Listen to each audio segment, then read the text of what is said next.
Allez, infrastructure en RDC, l'état piteux du stade des Martyrs de la Pentecôte nous intéresse. À quelques jours du premier match de Léopard de la RDC, cadre avec la première journée des éliminatoires de la Coupe d'Afrique des Nations au Maroc 2025 contre la Guinée. La Confédération africaine de football est passée en inspection au stade Frédérico Kibasa Maliba sur demande du FC Saint-Éloi Lupopo qui compte jouer ces matchs des interclubs dans son fief. On parlera également de cette sanction financière de l'Olympique de Marseille sur l'international congolais Chancel Mbemba. C'est parti pour Total Sports.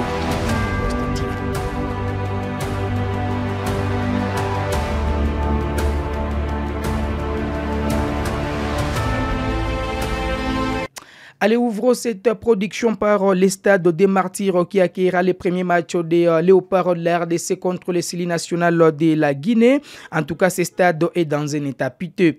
Les tribunes de cette enceinte sont dans un état déplorable, il faut le dire. Pourtant, ce stade bénéficie toujours d'une dérogation exceptionnelle pour recevoir des matchs internationaux. En cas de nouvelles inspections, cette dernière pourrait être désapprouvée comme en 2023. Que fait les gestionnaires de ces stades? C'est la question que tout le monde se pose. Pourtant, les Fauves congolais ont besoin de jouer tous les matchs à domicile dans ces stades pour bénéficier également du soutien du 12e homme, les publics, parce que quand c'est Yohan Wissa, quand c'est Cédric Bakambu, quand c'est Lionel Mpassi, quand c'est tous les Congolais qui jouent dans ces stades, les Congolais ont quand même espoir d'engranger des points et gagner un match. Mais avec la situation actuelle du stade des Martyrs de la Pentecôte, on est à des doigts de remettre en cause le travail du gestionnaire de ces stades des Martyrs. Pourtant, dans ces éliminatoires, la RDC démarre la compétition à domicile au stade des Martyrs. Et puis, le deuxième match, ça sera en déplacement sur les terrains de l'Éthiopie. Et puis, l'Éthiopie, qui n'a pas un stade homologué par la Confédération africaine de football, est dans l'obligation de jouer en Tanzanie. On ne veut pas que la RDC puisse également tomber dans cette situation de l'Éthiopie. C'est au gouvernement congolais de prendre également les choses en main pour permettre aux Fauves congolais de jouer tous les matchs à domicile au stade des Martyrs. C'est mythique stade qui a déjà accueilli plusieurs rencontres et c'est d'ailleurs le deuxième plus grand stade sur les continents africains après les stades égyptiens. On va rester dans les infrastructures sportives en République démocratique du Congo pour évoquer le stade Frédérico Kibasa Maliba, un stade également mythique au pays des Léopards, puisque Mazembe a déjà été couronné vainqueur de la Ligue des champions de la CAF dans ces stades. C'était en 2009 et en 2010. Mazembe avait infligé une manita, soit 5 buts à brosse à l'Espérance sportive de Tunis lors de la finale aller de la Ligue des champions avant d'aller décrocher les trophées en déplacement en Tunisie, le stade Kibasa Maliba. Cette enceinte mythique entièrement remise en état grâce aux efforts du gouvernement provincial du Haut-Katanga a reçu la visite de l'inspecteur gabonais Hilario Garcinkoulou en guise d'une mission d'inspection en vue de son homologation. Vous le savez, le stade Kibasa Maliba n'est pas aussi homologué comme plusieurs stades au pays des Léopards. C'était en présence de l'expert congolais Emmanuel Kandé et du secrétaire général du FC Saint-Éloi Lupopo de Lumumbashi, Dona Mulongoi, que je vais d'ailleurs vous proposer de suivre après un tête-à-tête entre l'inspecteur gabonais, l'expert congolais, aux côtés de ses secrétaires des cheminots. Vous le savez, Lupopo, qui est engagé en compétition africaine et qui va entrer en lice au deuxième tour préliminaire au mois de septembre, souhaite livrer ses matchs à domicile. Et le stade qui a été choisi, c'est le stade Frédéric Kibasa Maliba. C'est un stade qui n'a jamais été homologué par la CAF. Plusieurs missions d'inspection sont passées et beaucoup de recommandations ont été formulées. Par les efforts du gouvernement provincial, on a constaté que beaucoup de choses ont changé. On nous a recommandé un gazon synthétique homologué, il a été proposé, des bancs de touche standards, des vestiaires et consorts. Et là, la CAF nous a envoyé des inspecteurs officiellement. Ils vont procéder à l'inspection pour voir si oui, la CAF peut nous autoriser de jouer ici au stade Kibasa. Mais nous espérons, parce que au regard de ces efforts, nous pensons que la CAF pourrait permettre au public de Lupopo de vivre l'ambiance de son équipe en Coupe d'Afrique. Ça va faire 2 ans que nous sommes en Coupe d'Afrique et nous jouons toujours en dehors de Lubumbashi.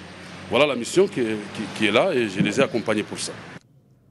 Allez, c'était la Dona Moulongoy, le secrétaire du FC Saint-Éloi Lupopo de Lubumbashi. On va rester en football, cette fois chez les dames, avec les tournois de l'INIFAC qui se jouent dans la capitale congolaise, au stade des Martyrs de la Pentecôte. C'est un tournoi qui se joue en prélude d'une qualification lors de la prochaine édition de la Ligue des champions féminines de la CAF. La RDC est représentée dans cette compétition par les vainqueurs de la Coupe du Congo.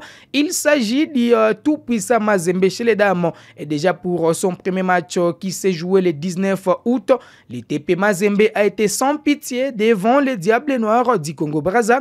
Score au finish 7 buts à rien avec au passage 3 buts marqués par Merveille Kadjinga.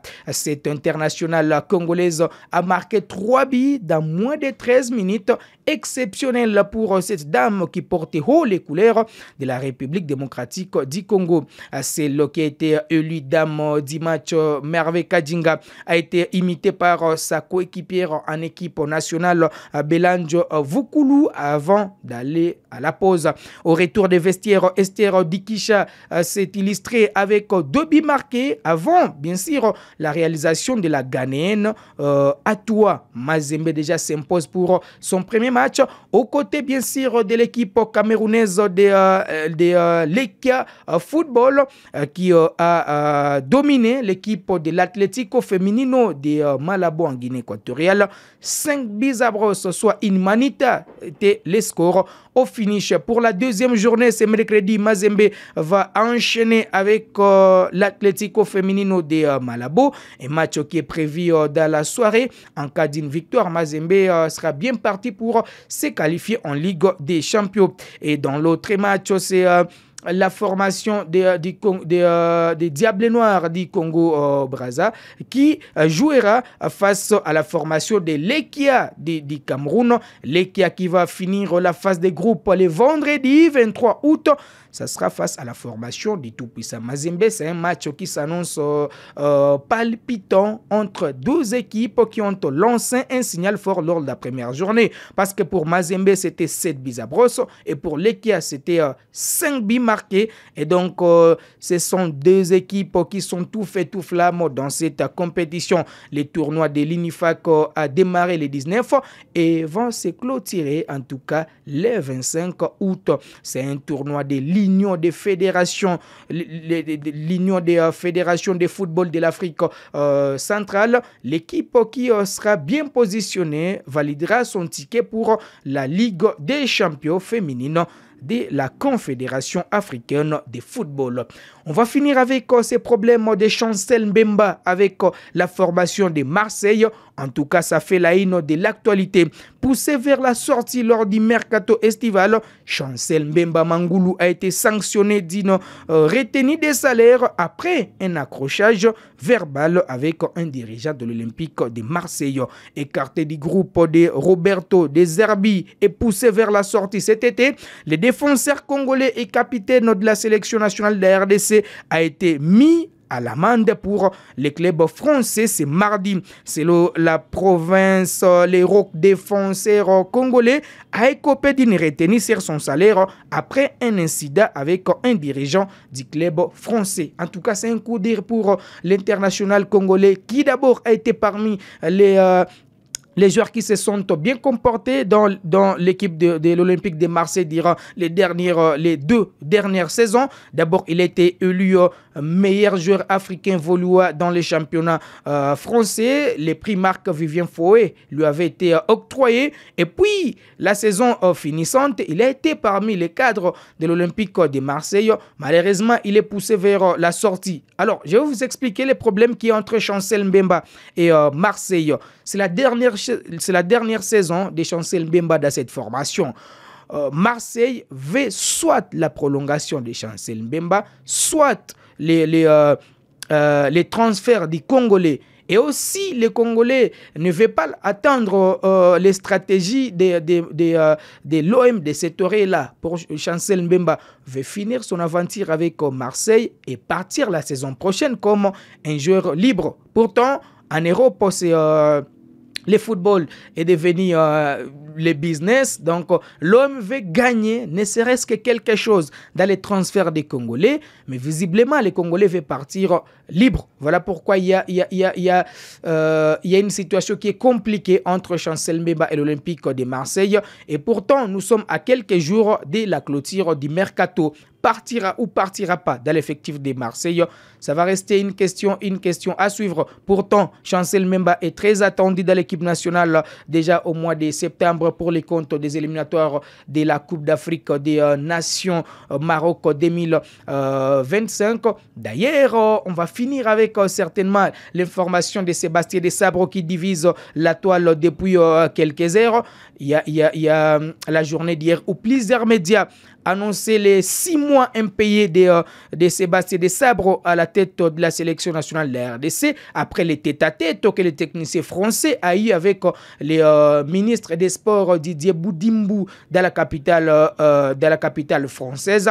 Mais selon nos dernières informations et une source proche du ministère des Sports, le sélectionneur national Sébastien Desabre aurait reçu les 6 mois impayés, mais jusque-là, le ministère des Sports attend encore l'officialisation de la transaction. Ce qui pourrait être une très bonne nouvelle puisque les Congolais ont besoin de voir Sébastien Desabre dans de bonnes conditions avant les prochains rassemblements des Léopards. En tout cas, les Congolais auront 2 matchs très importants au mois de septembre. D'abord les 6 septembre au Stade des Martyrs contre la Guinée, avant de se déplacer en Tanzanie pour jouer contre l'Éthiopie. Donc, il faudra que Sébastien Desabre soit aussi dans de bonnes conditions pour propulser les Congolais vers leur objectif. L'objectif, c'est de se qualifier pour la CAN 2025 au Maroc. Et c'était ça d'ailleurs l'objectif de Sébastien Desabre en signant sur les bancs de touche des Léopards. Donc, tout ce qu'il a donné comme résultat lors de la dernière édition de la Coupe d'Afrique des Nations en Côte d'Ivoire, c'était du bonus. Donc, son véritable objectif, c'est de qualifier d'abord les Léopards pour la CAN 2025, mais également pour la prochaine édition de la Coupe du Monde qui aura lieu en 2026 et que 3 pays abritera, dont les États-Unis et le Canada. Voilà qui met terme à cette production sportive sur Kivu Morning Post TV. Vous l'avez aimé, dites merci à toute l'équipe de votre chaîne en ligne. On se retrouve les vendredis, ça sera avec un plaisir renouvelé.